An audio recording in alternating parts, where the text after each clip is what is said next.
Hello everyone, my name is Aarti and you're watching HW News.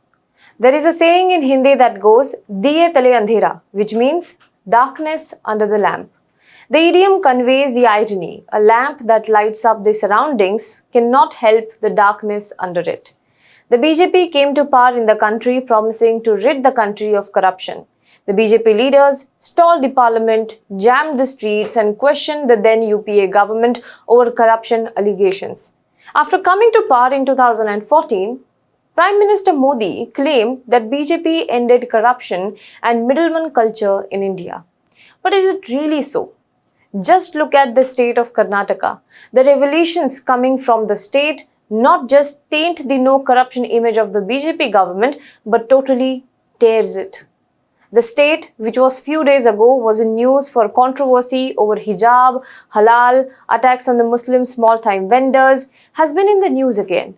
A sitting minister in the Karnataka cabinet, K.S. Eshwarappa, has been accused of massive corruption. Not only that, in a tragic incident, a contractor who accused the minister of corruption was found dead earlier this week. After his death, an association of contractors in the state has come out giving voice to their plight, and the revelations made by them is not one can ignore. The association has claimed that they have documentary evidence of corrupt practices by at least 5 to 6 sitting ministers and 20 lawmakers. The association has also alleged a 40% kickback scam that is going on in the state and said if the state chief minister fails to end the corrupt practices in 15 days, all the civil work in the state will be stopped by all the members of association in the protest. It is probably the first time that the contractors of the state have threatened to halt the work protesting the kickback culture that is, they say, very rampant in the state government.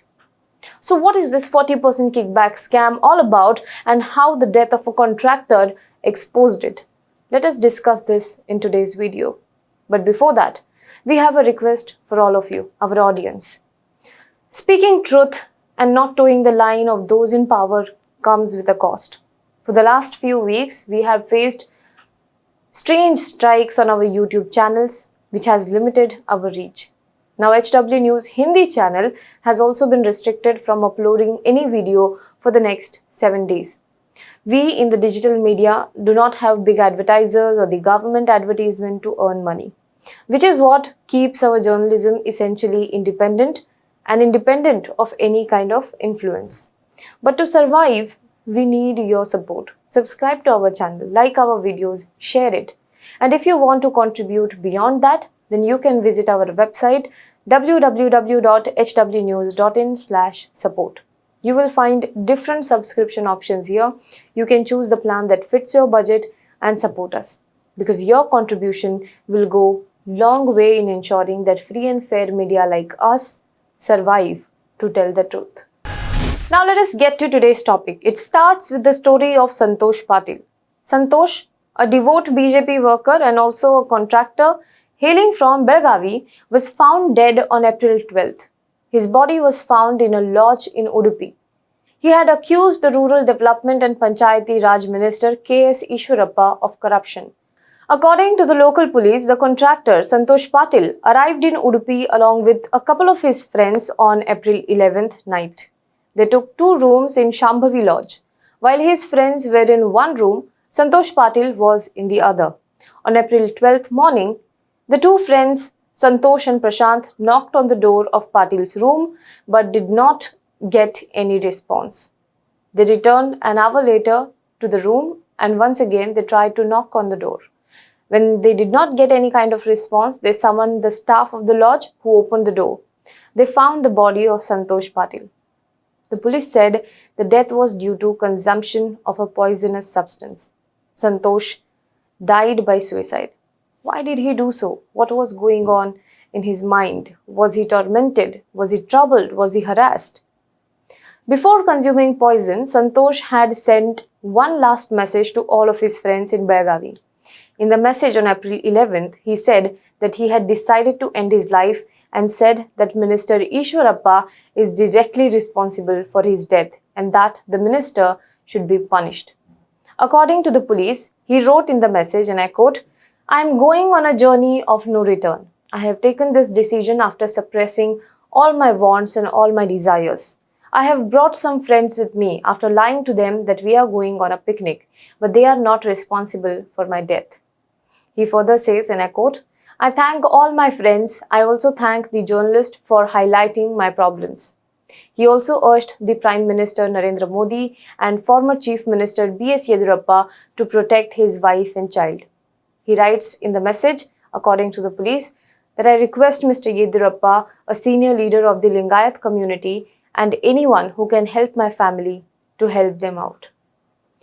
Now, Santhosh, who was a member of Hindu Yuva Vahini, few days ago had written a letter to Prime Minister Narendra Modi also. According to him, he was hired for a construction of over 100 roads worth rupees 4 crore in Belgavi in February 2021. However, his bills have still not been clear as he allegedly did not pay a cut to Eshwarappa. Patil had written to Giriraj Singh as well as to Prime Minister Narendra Modi about the issue. Patil had told The Hindu that he had paid close to 15 lakh rupees till date as bribe, and not only him, there were 5 more contractors in Hindalkot, the village he hailed from, who were not paid their money without the cut. Before his death, Patil had alleged that he was receiving threatening calls since he wrote to Prime Minister Modi about the alleged corruption. He also alleged that Eshwarappa was harassing him through hired goons.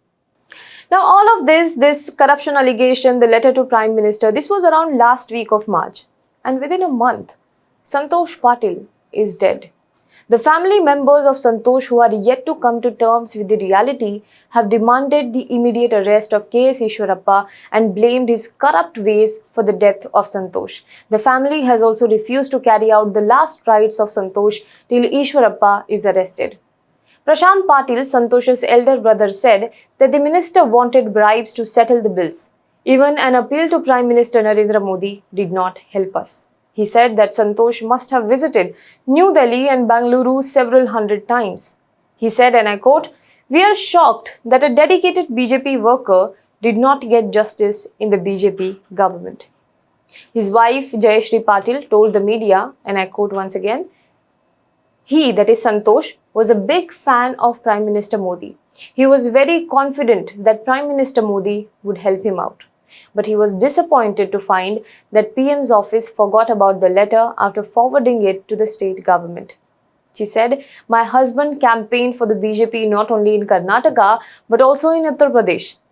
He had served as the National Secretary of the Hindu Yuva Vahini. He worked for the party without expecting anything in return." This is what The Hindu quoted her as saying. His wife also said that when he started the work, he did not have huge funds, so he took loans from friends and acquaintances for arranging the material and labor, thinking that he will get paid later. But that did not happen. Now let us also understand what is Eshwarappa saying. Minister K.S. Eshwarappa, the minister accused in the kickback row, however, has refuted the allegations and said that there is no question of resigning from the state government. In his defense, he said that no sanction or approval was given for any road construction and that works undertaken by Patil were not implemented through the government. Hence, raising any fund to the said project does not arise. Eshwarappa has also filed a case accusing Patil of defaming him with baseless charges. After Santosh's death, the minister has now come under fire. The pressure has grown on him to step down from the government. The minister, however, is adamant, and he even called the suicide note a false propaganda. The opposition Congress in the state staged protest at several locations demanding Eshwarappa's resignation. A delegation of the leaders of the Congress also met Karnataka governor and submitted memorandum demanding the resignation of the minister. But things do not stop here. It seemed like Santosh Patil's death was just a tip of the iceberg of the corruption mountain in Karnataka.